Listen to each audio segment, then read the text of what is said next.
Я — все, что было, есть и будет, и ни один смертный еще не смог приподнять мой покров. Я нахожусь сейчас в городе Сельчук, который стоит на месте древнего города Эфеса. Древний город Эфес является объектом всемирного наследия ЮНЕСКО. В этом огромном городе есть театр на 24 тысячи зрителей. Здесь находится дом Матери Иисуса Христа. Давайте посмотрим это прекрасное место вместе. Под золотым небом Ионии, у залива скала Нова, где ветры Эгейского моря нежно несут шепот древних богов, зародился Эфес, город магов и божеств. По словам Страбона, именно в священном лесу Артигии, окутанном мистическим светом, дочь титанов Лето родила богов-близнецов Артемиду и Аполлона. Эфес, словно драгоценный дар, был основан в X веке до нашей эры на землях древней Апасы, столицы царства Арцава. Как сообщает Плиний, город имел множество названий. Во времена Троянской войны он назывался Алопа, затем Моргис, Смирна, Саморна и Птелея. Эфес славился своей школой живописи. Рядом с портом Панром, там, где амазонки были спасены у алтаря от гнева Вакха, возвышался храм Дианы, одной из 7 чудес света, возведенный в VI веке до нашей эры, связанный со священным культом богини Артемиды. Храм был сожжен фанатиком Геростратом, и провидицы Эфеса предсказали этот день так: этот день породит великую напасть и разрушителя Азии, имея в виду Александра Великого, о чем свидетельствует Плутарх в своих трудах. В I веке нашей эры апостол Павел бросил вызов жрецам, и страсти сотрясли стены Великого театра на 25 тысяч зрителей. Несравненная красота Эфеса, окруженного горами с их изломанными формами, создающими живописный и разнообразный силуэт, едва ли может быть преувеличена. От города Сельчук до руин где-то порядка 3-4 километров. Первый объект, сейчас посмотрю, я смотрю, он огорожен весь. Сейчас попробую найти проход внутрь, потому что я смотрю, вот здесь вот забор. Возможно, внутрь нельзя. С этой стороны у нас открывается вид на крепость, если смотреть прямо. Слева у нас многоэтажки, которые стоят в горах. Турки очень сильно любят горы, поэтому они размещаются исключительно в горах. Если смотреть чуть правее от крепости, это город Сельчук. Так, я нашел проход и зашел внутрь. К югу от гимназия Ведия, рядом с Корецкими воротами, рожденный в III веке до нашей эры по воле Лисимаха и возрожденный Нероном в I веке нашей эры, раскинулся древний стадион Эфеса. На восточном конце стадиона кольцевая площадь, перестроенная в полукруглый сфендон, служила заменой амфитеатру. Здесь под рев 20 тысяч душ проводились гладиаторские бои, где рабы, вооруженные мечами, сетями и трезубцами, сражались с ливийскими зверями из Карфагена, оживляя пыльную арену танцем жизни и смерти. Надписи, обнаруженные Джоном Вудом в XIX веке, подтверждают эти зрелища, дополняя представления о проводимых здесь атлетических соревнованиях и гонках колесниц. Стадион Эфеса представлял собой уникальную комбинацию инженерного искусства и природного ландшафта. С северной стороны тянулась двойная колоннада из серого гранита и белого мрамора, служившая не только входом в город, но и променадом для жителей древнего Эфеса. Хорошо сохранившиеся трибуны располагались на арочных сводах, обеспечивая устойчивость. Южные сиденья опирались непосредственно на поверхность горы Пион и огибали восточный полукруг. Но к скорби потомков весь мрамор из этих мест был украден. Западный фасад венчал двухъярусный экран из белого мрамора, чьи нижние колонны хранят память античных дней. К северу от колоннады сохранились остатки гимназия Ведия. Разрушенный временем и разграбленный англичанами, немцами и турками, стадион сегодня закрыт для посещений, хотя еще в конце 1989 года местные жители устраивали на его руинах популярные в Турции бои верблюдов. nereden yaptın giriş? У нас подошел здесь Недим Сахин, который меня выгоняет отсюда. Прибежал здесь какой-то чувак, говорит, что здесь ничего нельзя не снимать, не фотографировать. Поэтому, к сожалению, стадион я не могу снять, показать всю ту красоту, которая здесь есть. В общем, вот этот агрессивный представитель музея, чего, я не знаю, подошли к жандармерии, он начал мне рассказывать, что я типа здесь через забор куда-то перелез. Начал орать. Вот сейчас я иду с полицией, они меня ведут. Ну, собственно, посмотрим, что из этого выйдет. Я не думал, что освещение древности – это преступление. Притом они вот говорят, что я типа через забор перелез. Вот, пожалуйста, все открыто. Так что я не понимаю, почему тут представитель музея такой агрессивный. И зачем он себя так ведет по отношению к гостям. Я подошел ко второму входу. Вот так выглядят цены на посещение древнего города Эфес. Билет стоит 40 евро. Карта всего на 15 дней стоит 165 евро. И для примера вот так выглядят цены для местных жителей. Ну, я не знаю, по-моему, как бы это уже прям не то, что перебор, это какая-то как бы неадекватность. Теперь понятно, почему мужик был такой агрессивный. Сегодня отличная погода, солнышко, но дует холодный ветер. Я начну свое путешествие по древнему городу Эфес с этого прекрасного цветущего дерева. Так цветет миндаль. Ну а напротив меня древняя гимназия. Она находится за забором. К северу от Магнезийских ворот, вдоль священной дороги, ведущей к сердцу древнего Эфеса, раскинулся восточный, или как его еще называют, Апистолиприанский гимнасий, величественный оазис, созданный в первом веке нашей эры. Основанный софистом Флавием Дамианом, гимнасий стал жемчужиной римской эпохи, где мальчики от 6 до 16 лет изучали математику, музыку, риторику и занимались спортом, а наиболее одаренные эфебы продолжали учебу и после. Схожий по планировке с гимнасиями Троады и Трал, он воплощал ионийские традиции, обогащая культуру Эфеса образованием, спортом и отдыхом. Восточный фасад поражал своим пропилеем, входным порталом с 4 колоннами и треугольным фронтоном, окруженным торговыми лавками. Южную сторону украшали огромные мраморные статуи персов высотой около 4 метров. Фрагменты древних колонн и портиков до сих пор возвышаются над поверхностью земли, напоминая о былом великолепии. Здесь до входа где-то километр, и осмотр начинается с Малого театра. Если пойти налево в гору, вот если вы начнете подниматься по этой горе, то вы сможете попасть в дом Матери Иисуса Христа. Также вот за этой горой есть тропа, которая ведет наверх. Наверху очень много древних развалин. Возможно, это была какая-то стена раньше. Ну и город Эфес также находился вот здесь, вот в низине. Площадь его была где-то около 40 гектар. То есть город на самом деле был очень большой. Ну и здесь кругом, конечно, развалины. Куда ни посмотри, вот даже здесь, на дороге.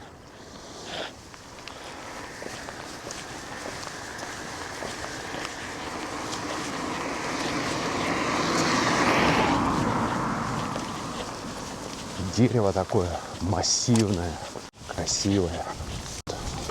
Ну и, собственно, я нахожусь сейчас в древнем Эфесе. И буду сейчас снимать всю эту красоту. Место, конечно, потрясающее. Оно очень большое. Ну, что ж, начну.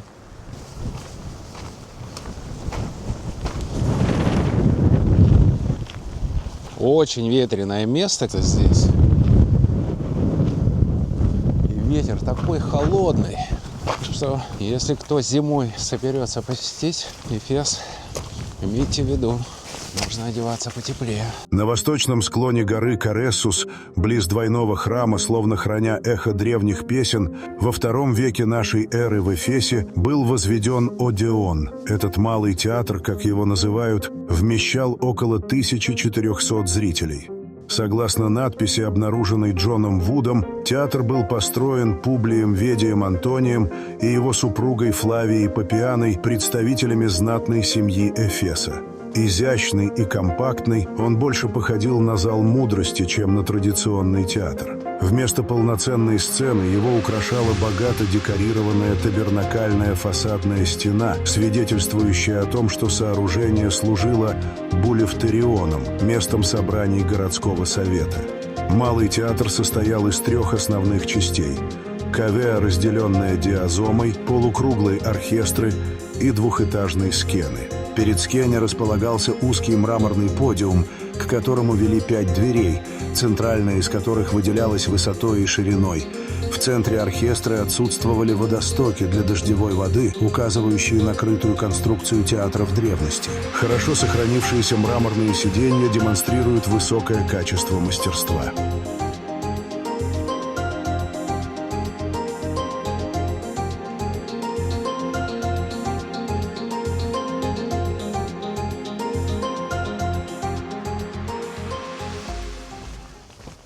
Августовская эпоха преобразила город в блистательный центр римской провинции, где эллинистическое искусство и римское могущество сплелись в архитектурных шедеврах. Эфес, гордо носивший титул «Первая и величайшая метрополия Азии», 4-жды удостаивался звания Неокора, почетной привилегии, к которой стремились все древние города. Его мраморные улицы и площади оживали голосами купцов, паломников и жрецов. В центре площади Домициана стоит барельеф богини Победы, летящей Ники, держащей пальмовую ветвь. Этот архитектурный элемент принадлежал воротам Геракла на улице Куретов. Рядом возвышается круглое основание, увенчанное гирляндами с бычьими головами. В древности оно, вероятно, служило жертвенным алтарем.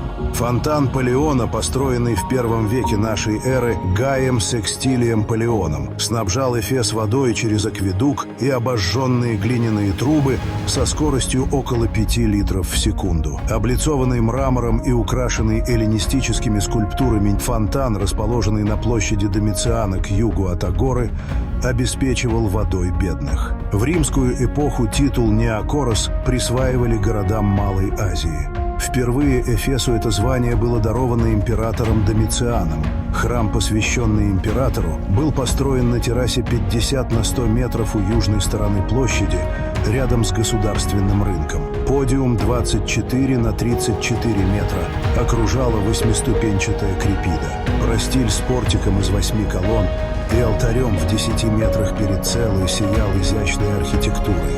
Рядом возвышалась культовая статуя императора высотой около 8 метров, отражавшая величие Домициана, требовавшего называть себя богом. Во время раскопок в сводах под террасой нашли левую руку и голову императора. После убийства Домициана в результате заговора его имя подвергли проклятию памяти, стирая все упоминания о нем. Эфес, дороживший титулами и не желавший их терять, перепосвятил храм Веспасиану, отцу Домициана.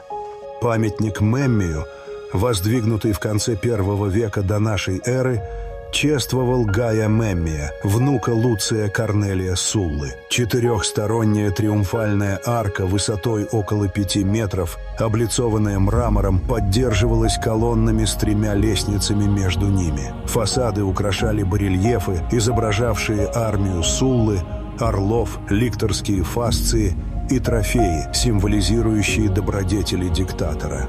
Расположенный здесь Гидрион был основан в начале III века нашей эры. 2 водных бассейна, обрамленные полукруглой нишей со статуями, увлажняли мраморные улицы и служили местом отдыха.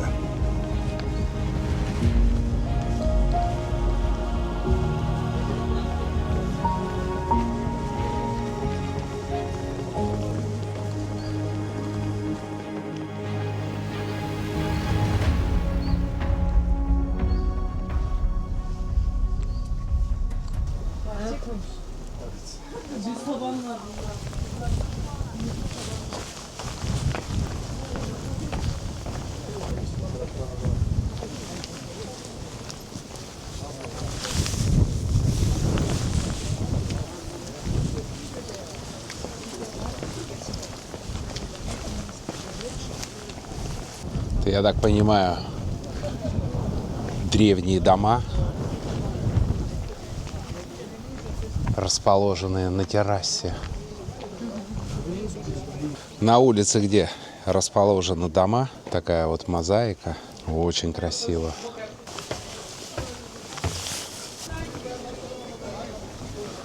Значит, в музее есть еще один музей, который стоит еще 500 лир.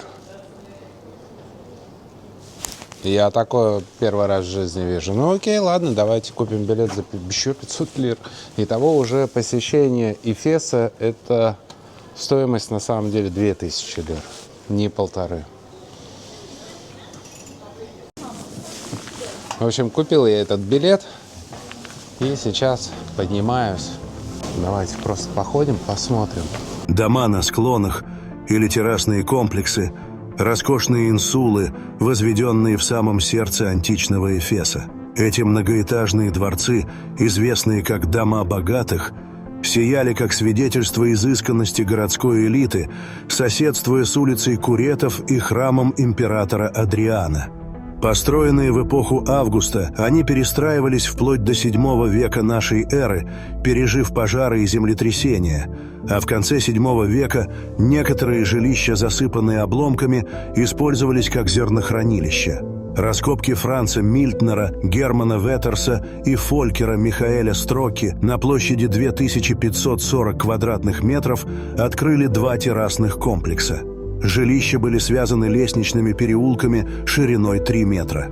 В домах использовался гипокауст, система отопления, согревавшая комнаты, а отсутствие окон компенсировалось открытыми дворами. Каждый дом представлял собой перистильный оазис с мраморными дворами от 25 до 50 квадратных метров, а первый перистильный дом, двухэтажный дворец, занимал площадь 900 квадратных метров и был окружен колоннадами, фонтанами и цистернами. Покрытия в домах были устланы мозаиками с геометрическими узорами, на стенах сияли фрески с музами, эротами, мифологическими сценами и растительными мотивами. Фрески II века нашей эры включали сцены из комедии «Менандра Сикионец» и трагедии Эврипида «Орест» с масками актеров, а также изображение битвы Геракла с речным богом Ахеллоем, отражавшие высокий уровень искусства. Исследования Фолькера Михаэля Строки раскрыли эволюцию римской живописи. От архитектурных перспектив I века нашей эры до инкрустационных узоров V века нашей эры. Террасные дома на склонах – уникальный мост в прошлое античного Эфеса, демонстрирующий запредельное богатство элиты. Так, я вышел отсюда. Сейчас буду спускаться. Здесь вот есть вид такой. Очень классный. Сейчас я вам покажу. Такая смотровая прям площадка. Эх, черт.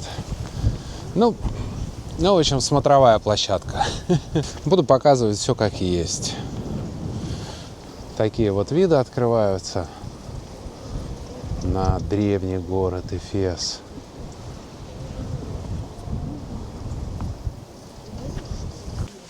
Эх, как хорошо-то без рюкзака бегается тут. Так называемый храм Адриана, расположенный на улице Куретов рядом с банями Вария, с высокой вероятностью не был храмом императора Адриана. В древности это сооружение, скорее всего, называлось храмом Эмболос, храмом Вария или храмом Вариллы и было посвящено богине Артемиде, покровительнице Эфеса. Храм, построенный во II веке нашей эры, чья значительная часть инсулы занята банями Вария, явно противоречит интерпретации здания как неокорос. Храм Вариллы был построен примерно за 15 лет до того, как Эфес получил разрешение на строительство имперского храма. Строительные надписи на архитраве указывают, что храм был освящен Публием Квинтилием Валенсом Варием, его женой и жрицей Артемиды Вариллой. Отсутствие в надписи титула «дважды Неокорос» и скромные размеры здания исключают его связь с храмом императора Адриана, который, возможно, находился в районе Айя-Сулук. Храм Вариллы располагался на древней священной дороге, указывая на то, что храм играл важную роль во время праздников. В отличие от других памятников, здесь не были обнаружены кресты и не зафиксированы попытки христианизации здания. Улица Куретов, или Эмболос, как она называлась в древности, служила фоном для множества ритуальных процессий и хорошо описана в самой длинной надписи, найденной в театре Эфеса. В тексте также говорится, что в городе было не менее 10 статуй Артемиды. Храм высотой 8 метров с 4 коринфскими колоннами имеет размер 10 на 10 метров. Фронтон сирийской арки украшен бюстом богини судьбы Тихеи. Оливковые ветви и пальмовые листья, а также лира, изображенные на опорах, отсылают к художественным и спортивным соревнованиям, проводимых во время празднований. У задней стены целы находилось основание культовой статуи Артемиды. Тимпан над дверью был украшен рельефным изображением медузы. В пронаосе размещены копии рельефов из гипса. На них изображен миф об основании Эфеса. Андрокл преследует кабана, 4 амазонки, бегущие от Вакха, и собрание божеств и героев, благословляющих Эфес. Раскопки Франца Мильтнера в 1950-х годах, нацеленные на привлечение туристов, вероятно, привели к ошибочному названию здания как «Имперский храм Адриана», возможно, для большей популяризации места. Профессор Урсула Кватембер предполагает, что храм императора Адриана располагался в районе Олимпиона.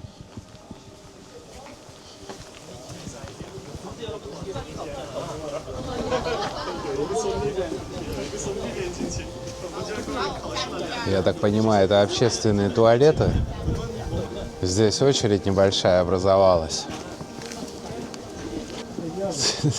Слушайте, ну скопление, конечно, огромное количество людей. Жду очередь в туалет.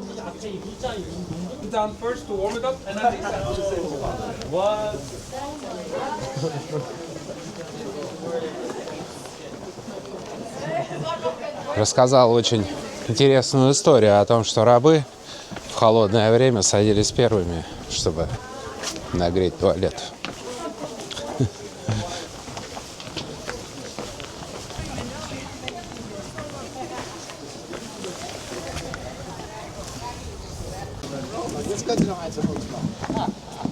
Ну что ж, так выглядит библиотека Цельса. Гераон Кельсоса, или библиотека Цельса, воздвигнутая в начале II века нашей эры, воплощала интеллектуальный и культурный расцвет Эфеса, дополняя величие 7-го чуда света, храма Артемиды, притягивавшего паломников со всего Средиземноморья. Библиотека, посвященная жрецу Тиберию Юлию Цельсу Палеомиану Греку из Сард, консулу и проконсулу Азии, служила Гераоном. Памятник отцу построили сын Тиберий Юлий Акила Палемиан и дочь Юлия Квинтила Исаурия, завещавшие 25 тысяч динариев на строительство и поддержку здания. Фасад длиной 21 метр и высотой 16 метров был украшен белым поросским мрамором, возвышаясь на подиуме с 9 ступенями парадной лестницы. Портик высотой около 7 метров и глубиной около 3 метров с 8 коринфскими колоннами без канилюр, с капителями, украшенными листьями, создавал иллюзию простора за счет неравных расстояний и выпуклого подиума, напоминая фасады храма Адриана и библиотеки Пергама. Верхний ярус с колоннами около 5 метров и 3 эдикулами, увенчанными фронтонами с медузой, виноградом и розетками, пропускал свет через окна с мраморными решетками. Антаблемент высотой 1,5 метра состоял из архитрава, фриза с лиственной лентой и орлом. 3 двери на задней стене портика вели в зал библиотеки, а 4 ниши хранили аллегорические статуи добродетелей Цельса: Софию, мудрость, арету, доблесть, эною, мысль и эпистему, знание. Сегодня на месте оригинальных статуй, вывезенных в начале XX века в Австрию, стоят копии. Зал, ориентированный на восток, хранил около 13 тысяч свитков в 3-ярусных нишах. Двойные стены и полый пол защищали от сырости, а 2-ярусная галерея с деревянными лестницами и колоннами обеспечивала доступ к свиткам. В апсиде высотой более 7 метров стоял бронзовый алтарь. Под апсидой в начале XX века обнаружили саркофаг Цельса. Он был выполнен из поросского мрамора и украшен изображениями Медузы, Эроса, Ники, гирляндами из дубовых листьев, гранатами и шишками, символизирующими вечность. В III веке нашей эры пожар, возможно вызванный готскими набегами, уничтожил интерьер. В IV веке библиотека, чьи двери были замурованы, стала декоративным фоном для фонтана, украшенного рельефами парфянского памятника второй половины II века, изображающими победы Луция Вера и Марка Аврелия. Землетрясение X века обрушило фасад, но раскопки Джона Вуда, Отто Бендорфа и реконструкция Фолькера Михаэля Строцки во второй половине XX века восстановили облик оригинального фасада, вернув ему великолепие.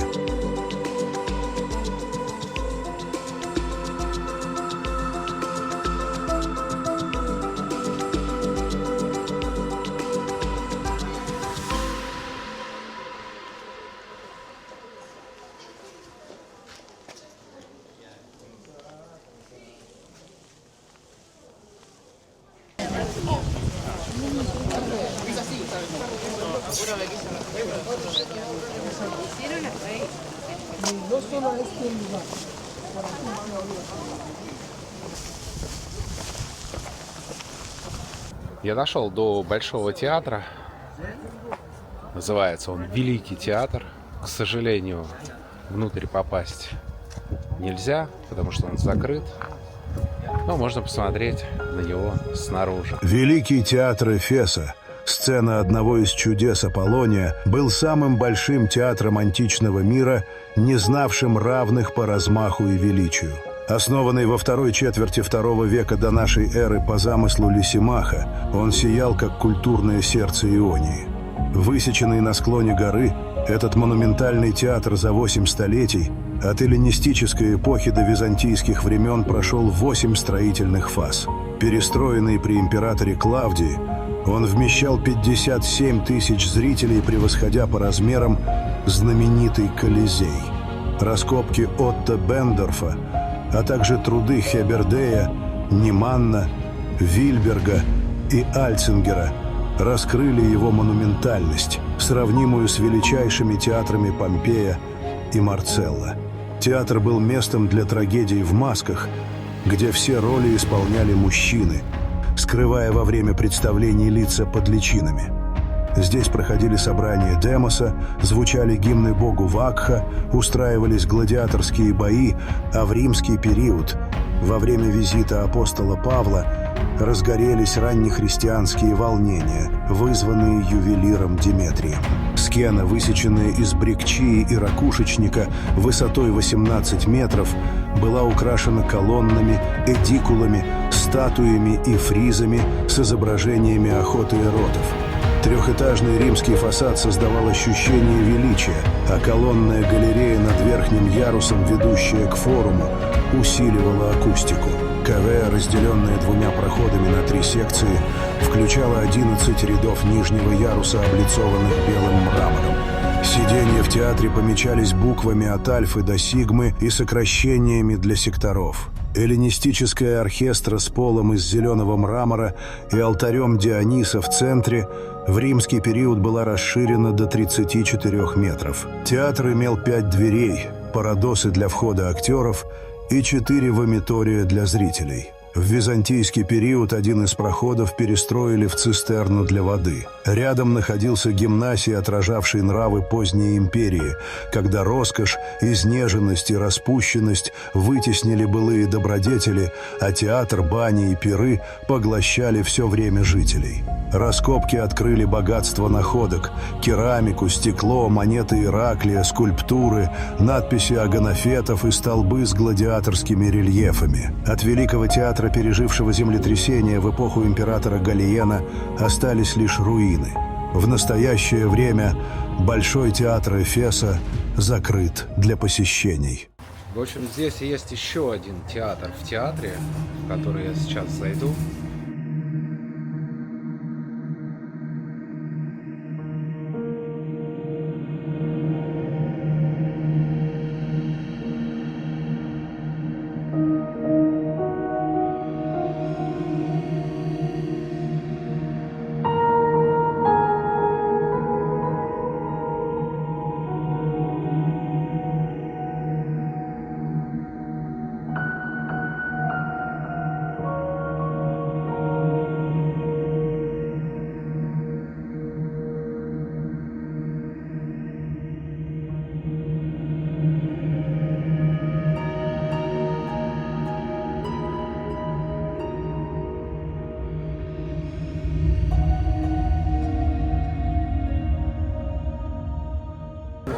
Слушайте, ну, интерактивное представление, конечно, бомба.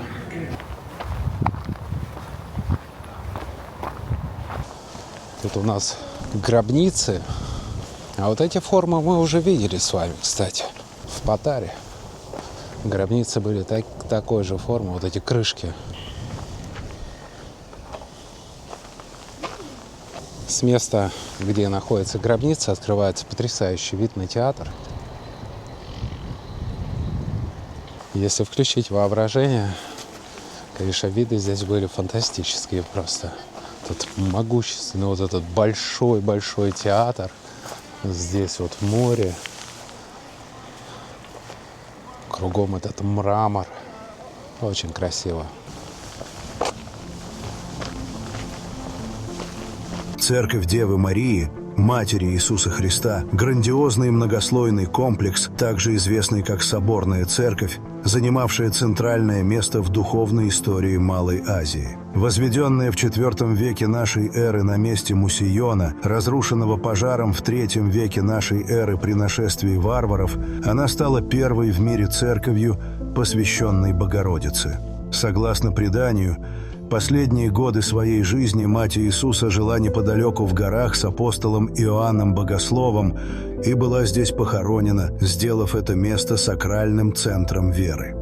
Эфес был колыбелью раннего христианства. Его храмы и культ Марии неразрывно связаны с борьбой за власть между крупными патриархатами – Александрийским, Антиохийским и Константинопольским – и отражены в догматических спорах. В 431 году под ее сводами гремел Третий Вселенский собор, созванный императором Феодосием II, где около 200 епископов под началом Кирилла Александрийского утвердили для Марии титул «Богородица» и признали единство божественной и человеческой природы Христа, осудив несторианство, учение ересиарха Нестория. Археологические раскопки раскрыли богатую историю комплекса, ранее известного как Двойная Церковь. Во II веке нашей эры здесь был возведен Мусейон с открытой территорией и апсидальными залами. Йозеф Кейль предположил, что Мусейон был создан для врачей.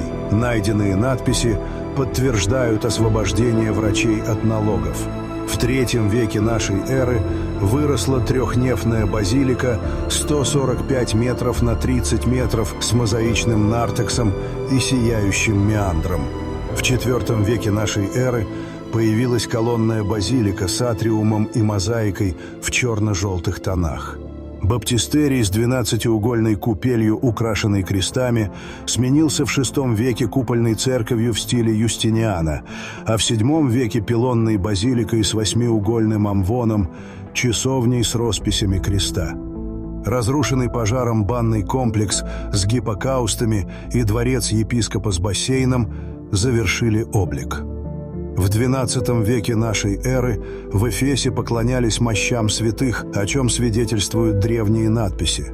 Кладбище рядом с церковью было местом погребения святой мироносицы Марии Магдалины, Гермионы, мученика Адавкта, Аристовула и матери Иисуса Христа.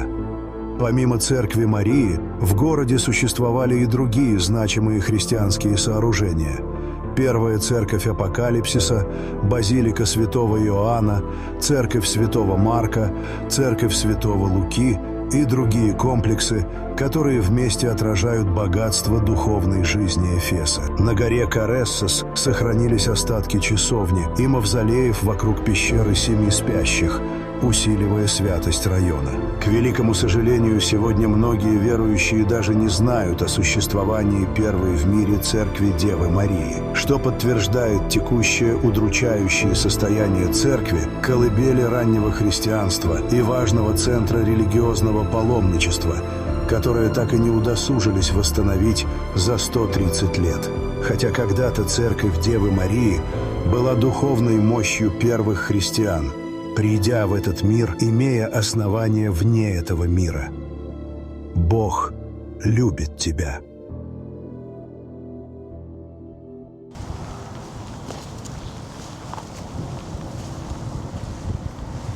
Ну что ж, на этом мое посещение древнего города Эфес подходит к концу.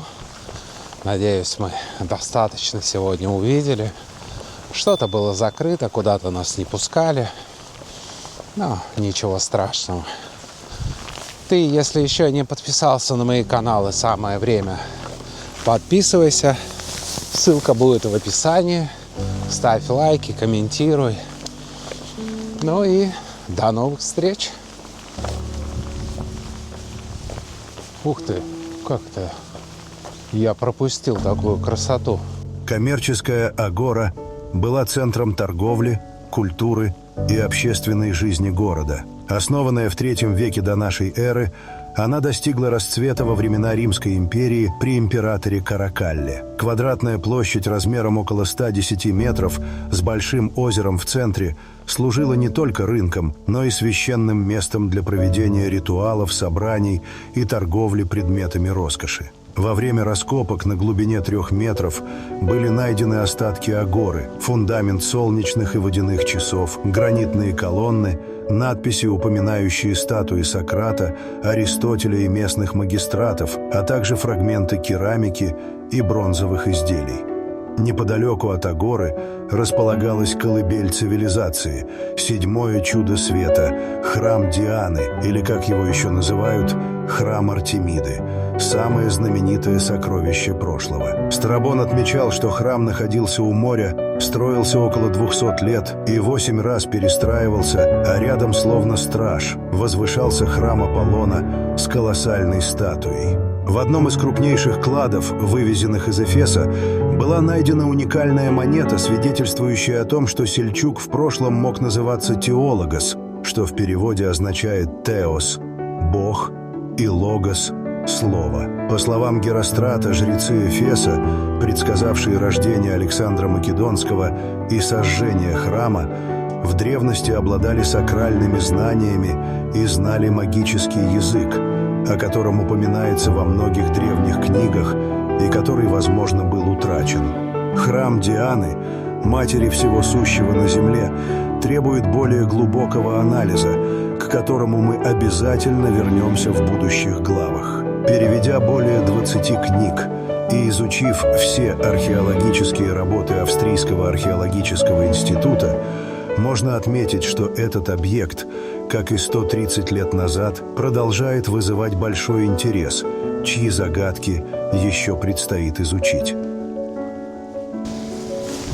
Если захотите побыть в древнем городе Эфес без огромного количества туристов, то, скорее всего, лучше приходить сюда после 5.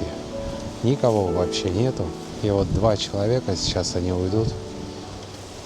И можно сделать огромное количество красивых фотографий, снять красивое видео. Ну, теперь точно все. Указатель показывает, что трое через 500 метров. И здесь у нас воссоздана картина сыр-бора из Елены Прекрасной. Давайте я вам сейчас быстренько покажу здесь все. Значит, вот, собственно, у нас Елена Прекрасная, наша красавица. Поворачивайся к нам. Как он на коняшке такой прискакал. Гектор, выходи! Но я хотел, конечно, показать вам абсолютно другое. Вся эта вот история с Аргоносцем, она мало интересна. Бум! Вот он, красавец. Троянский конь. Я так понимаю, можно внутрь подняться. И потом с шашкой наголо, как Ахиллес, выпрыгнуть с коня и пойти спасать красавицу Елену.